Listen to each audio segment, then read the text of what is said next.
that having been a leader in my church, a bishop and a stake president, I understand my church better than you do. The church says that Christ appears on the Mount of Olives and splits the Mount of Olives and appears in Jerusalem. That's what the church says. And then over 1,000 years of the millennium, that the world is reigned in two places, Jerusalem and Missouri. That's what the church says.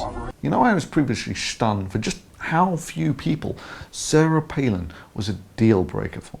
I mean, this is the woman who thought that praying was an effective way of people spending their time to protect soldiers. Bless them with your prayers of protection over our soldiers. I think me wrong, but I think that prayer is about as effective at stopping bullets as it would have been for those poor saints who prayed the flames wouldn't lick any higher. And this woman was in with a reasonable chance of becoming the second most powerful person in America. Similarly, I'm stunned that Romney is in with a reasonable chance of winning the presidency, for the simple reason that no one who believes in religiously based apocalyptic scenarios and magical underwear should be allowed access to nuclear weapons.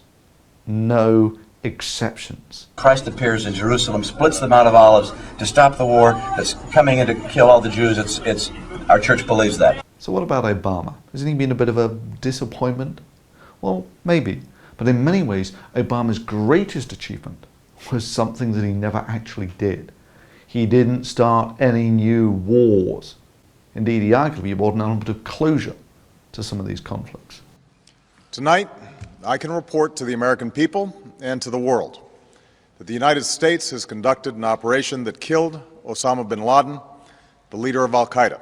Romney, on the other hand, is an expert in magical underwear. That having been a leader in my church, a bishop and a stake president, I understand my church better than you do. And believes in religiously based apocalyptic war in the Middle East. Christ appears in Jerusalem, splits the Mount of Olives to stop the war that's coming in to kill all the Jews. Our church believes that. That's where the coming in glory of Christ occurs. We also believe that over the 1,000 years that follows in the millennium, he will reign from two places. Right. That the law will come forward from one place and from Missouri, and the other will be in Jerusalem. And this is going to be caused by the return of a 2,000-year-old Jewish zombie who was his own father, slept with his own mother, and was last seen floating off into the sky. And now all of a sudden he's going to return to Earth. That's the little rock spinning around the sun there, where he will rule over all of the people of the Earth. Without so much as an election, I might add, from Israel and Missouri. You are fucking crazy. I mean, America, if you're going to vote for anyone, at least vote for someone who is sane.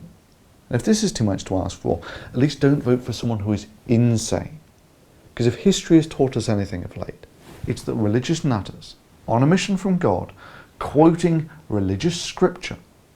And I pray they will be comforted by a power greater than any of us, spoken through the ages in Psalm 23. Should under no circumstances be given the ability to start wars. I know that the families of our military are praying that all those who serve will return safely and soon. Millions of Americans are praying with you.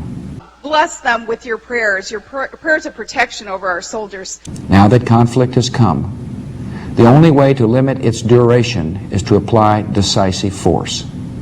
And I assure you, this will not be a campaign of half measures.